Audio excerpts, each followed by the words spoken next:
Olá pessoal, tudo bem? Na aula de hoje nós vamos falar sobre o trabalho, né? O trabalho da força, trabalho médio, o trabalho de uma força qualquer aí, e a gente vai ver tipos diferentes de força e pensar no trabalho para ser realizada essa força aí, certo? Bom, vamos pensar aqui no caso a gente tem um bloquinho, e eu puxei esse bloquinho fazendo um ângulo θ com a horizontal, puxei esse bloquinho com uma força F, e aí eu arrastei esse bloquinho numa distância D, tá?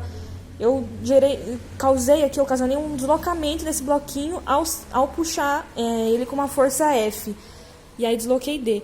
O trabalho realizado para fazer essa operação aqui que eu descrevi para vocês, ele é dado por trabalho, né? Essa letra aqui é uma letra grega, a gente se lê como tal, tá?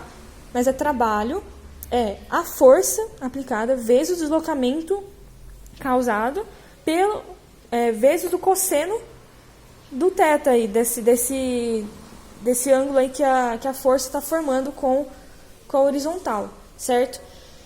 Dentro disso, nessa noção dos ângulos aí, a gente tem 3 tipos de trabalho, que vocês não precisam decorar nem nada desse tipo de nomenclatura, é só para vocês entenderem a diferença dos trabalhos que ocorrem aqui. Quando a gente tem um θ entre 0 e 90, né, um θ que vai estar entre aqui e aqui assim, porque 90 o trabalho já vai ser nulo.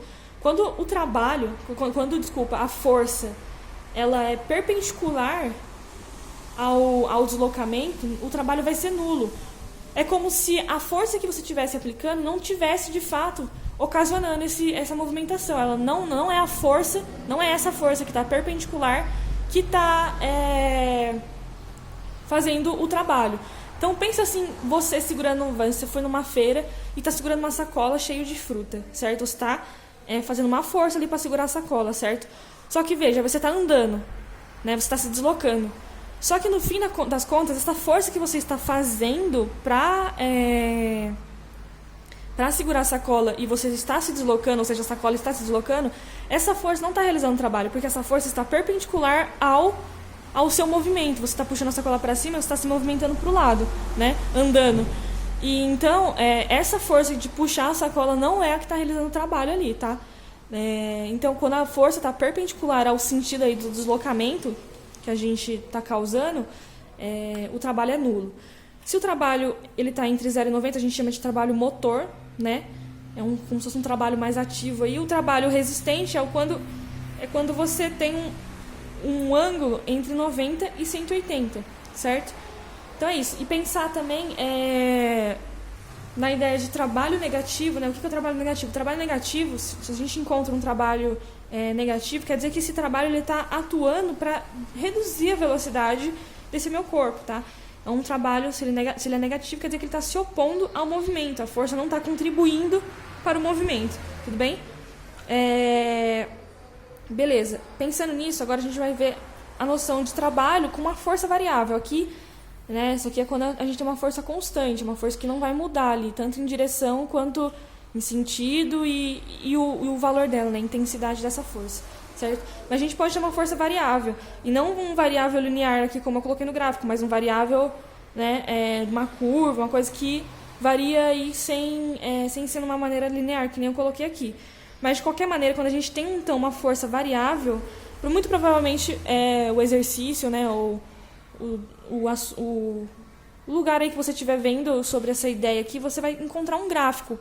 Porque quando a gente tem uma força variável, a gente fala que a área sob a curva, embaixo dessa curva, vai justamente representar o nosso trabalho. No gráfico aqui de força pelo deslocamento, uma força variável, o trabalho é a área debaixo da curva aqui, tá? Então, por exemplo, se eu quero saber, o trabalho realizado para andar esse tanto aqui é essa área aqui que representa o trabalho, né? No caso de uma força variável. Se a força não fosse variável, né? Se a força fosse constante, ou seja, uma reta aqui assim, paralela ao eixo X, a ideia seria a mesma, e no fim daria isso daqui, ok? Beleza. Agora a gente vai ver aqui, né, possíveis trabalhos para as forças que a gente já ouviu falar. E a força-peso, por exemplo. Vamos pensar aqui num objeto. Eu esqueci de colocar os pontos aqui. Aqui é o ponto A e aqui é o ponto B. Então, uma bolinha aqui que caiu do ponto A até o ponto B, né, fazendo uma trajetória e tal. E ela fez essa movimentação apenas devido à força-peso, a força do próprio peso. e aí desceu aí uma altura de H, certo? O trabalho, né, se a gente pensar na força vezes deslocamento, vezes o cosseno de θ lá que a gente já tinha visto, o trabalho aqui no caso vai ser dado pela força, que é o peso, vezes o deslocamento, que é o H, tá? E veja, não tem uma angulação aqui na força-peso. A força-peso sempre aponta para baixo e o nosso caminho aqui está acontecendo nessa mesma direção, tá? Então, o trabalho aqui entre A e B, né, o trabalho desse corpo para chegar até aqui é dado por peso vezes a altura, tá? E a gente fala que a força-peso, né, ela é uma força do tipo conservativa, ela não depende da trajetória. Então, meio que não importa se daqui eu fui lá para cima e voltei para baixo, não sei o que, fiz um caminho gigantesco e parei aqui. O que importa sempre em forças conservativas, vocês vão ouvir isso em alguns outros lugares também, é sempre a ideia da onde eu saí e aonde eu cheguei. Não depende da trajetória, do meio do caminho, depende só do ponto inicial e do ponto final, tudo bem? Então o trabalho da força-peso é dado por peso vezes a altura, a distância aí percorrida, tá? Coloquei H aqui, né, poderia ser D, tá? Mas a ideia é de distância de novo, né? Aqui a altura por ser nesse sentido aqui, mas é uma distância também, é a mesma unidade do D que a gente viu lá na força, vezes trabalho, vezes cosseno de θ. Pensando na força centrípeta, né, que é aquela força que a gente viu numa aula passada aí, que está apontando ali para o centro, né, para conseguir realizar esse movimento circular, a força centrípeta está sempre apontando para cá. Mas perceba, a bolinha, né, o corpo, ele não está indo para o centro. A trajetória, né, o deslocamento desse meu corpo não vai ser em direção ao centro. Ou seja, aqui a minha força, ela está sempre perpendicular ao meu deslocamento, ao sentido do meu deslocamento. Então, o trabalho aqui é zero. Então, o trabalho de uma força centrípeta é sempre zero, tá bom? Agora, pensando na força elástica. A força elástica, a gente já tinha visto, né, o gráfico de uma força elástica. A força ela vai variando linearmente aqui com a deformação que você vai causando. Lembrando que x é a deformação. Lembrando também que força elástica é sempre uma força restauradora, ou seja, se eu puxo, ela quer voltar. Se eu empurro uma mola, ela quer voltar, certo? Sempre ela quer voltar pro estado natural dela. Não importa se esse voltar seja... não importa se eu estou empurrando ou se eu estou puxando ela sempre tem essa tendência de voltar. Mas, enfim, o trabalho, né, também é calculado pela área sob a curva aqui. Se a gente pensar na área, aqui seria força vezes o x dividido por 2, né? A área do triângulo, base vezes a altura dividido por 2, certo? Pensando nisso, só que a força, no caso aqui, é a força elástica. O que é força elástica? A força elástica é kx. Força elástica é k vezes x. Se é base vezes a altura, força, que é isso daqui, base, quer dizer, isso aqui é a altura, né? Desculpa. Altura vezes a base, que é x, e dividido por 2, a gente vai ter, então, que o trabalho de uma força elástica vai ser dado, então, por kx ao quadrado por 2. Que, na verdade, é a mesma relação que a gente encontra quando a gente está pensando em energia potencial elástica, né? Kx quadrado sobre 2, tá?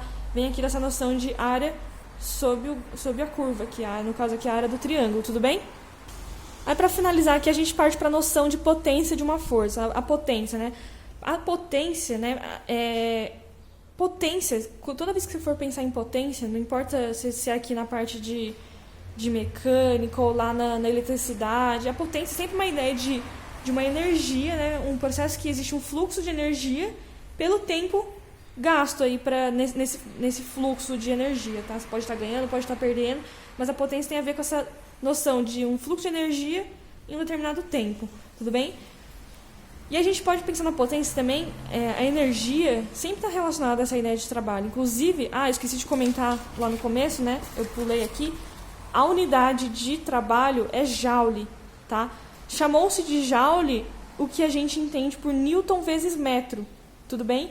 Se a gente pensar lá na própria equação aqui, né? Trabalho vai ser... A unidade de trabalho vai ser igual à unidade da força vezes a unidade do deslocamento. E aqui é uma coisa adimensional, né? Um número que varia entre menos 1 e 1, então não tem grandeza aqui, certo? Não tem uma dimensão. Então, a unidade de trabalho vai ser joule, que é a mesma coisa que Newton vezes metro. Aí, para não ficar escrevendo toda vez Newton vezes metro, chamou-se isso daqui de joule, ok? Da mesma maneira lá que no Newton, na verdade, o Newton vem da ideia do força resultante igual a massa vezes a aceleração. Então, quilograma vezes metro por segundo ao quadrado chamou-se de Newton, tá? Então, eles vão dando nome aí de acordo com o que parece ser conveniente, certo? E é o nome, geralmente, dos cientistas que estão envolvidos aí na descoberta e no estudo dessas coisas, certo? A potência, então, de uma força é o trabalho pelo tempo. É uma ideia de pensar com que rapidez um trabalho vai ser realizado, entendeu? Então, isso vai dizer pra gente qual que é a potência desse meu aparelho e tudo mais, tá? Então, a potência é nessa ideia aí de quão rápido eu vou realizar um trabalho, ok? Então, colocando aqui trabalho por tempo, né? Trabalho é o quê? Força vezes deslocamento vezes cosseno de θ. Só que, veja, deslocamento por ΔT é velocidade, né? Velocidade média. Velocidade média é ΔS por ΔT, lembra? É espaço por tempo. Então, aqui a gente tem velocidade. E o que acontece? Se eu substituir tudo isso aqui por velocidade média, a gente vai ter força vezes velocidade média vezes cosseno de θ. Isso é uma outra forma isso é uma forma aqui de calcular a potência média. E, de repente, ele te pede, né, justamente a velocidade média desse corpo aí e tudo mais, dessa... Enfim, ele pode pedir cada uma dessas coisas, né, e depende. Mas a ideia aqui é pensar que d por ΔT vai ser a velocidade média. Tudo bem? Ok.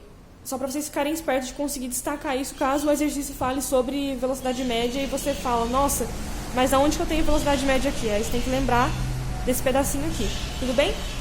Aqui para potência, né, pensando no gráfico, a gente tem a mesma ideia lá. Num gráfico da potência pelo tempo, a área sob esse gráfico também vai ser o trabalho. E essa potência, eu coloquei uma potência constante, mas poderia ser uma potência variável também, tá? Aí seria a mesma coisa. A ideia da área sob o gráfico vai representar o nosso trabalho. Tudo bem? Só para finalizar aqui, então, a ideia de rendimento, que isso serve para várias outras coisas que a gente já tem visto aí. O rendimento, vou pensar numa máquina aqui. A potência total que me é fornecida, parte vai ser dissipada e a outra parte vai ser útil, né, para eu realizar aí os processos que essa minha máquina pede. O rendimento, a ideia de rendimento é sempre o tanto de... É a potência útil que eu tenho pelo que eu tinha de total, tá? Então, eu vou render quanto? Eu vou render o tanto que eu fui útil pelo tanto que eu tinha de total, entendeu? Então, o meu rendimento é sempre essa ideia do útil pelo total, tá? E basicamente é isso, é a aula de hoje. A gente falou aí sobre trabalho, né, de forças. A força pode ser variável ou não, o trabalho da força-peso, força elástica, força centrípeta, tudo bem? Mas geralmente sempre envolvendo aí essa noção aqui de força vezes deslocamento vezes o cosseno de θ, sem muito segredo. Análise de gráfico, ficar esperto aí que provavelmente vai ter análise de gráfico. E aí é sempre a área sob a curva que vai ser o nosso trabalho, ok? Por hoje é só e muito obrigada e até a próxima.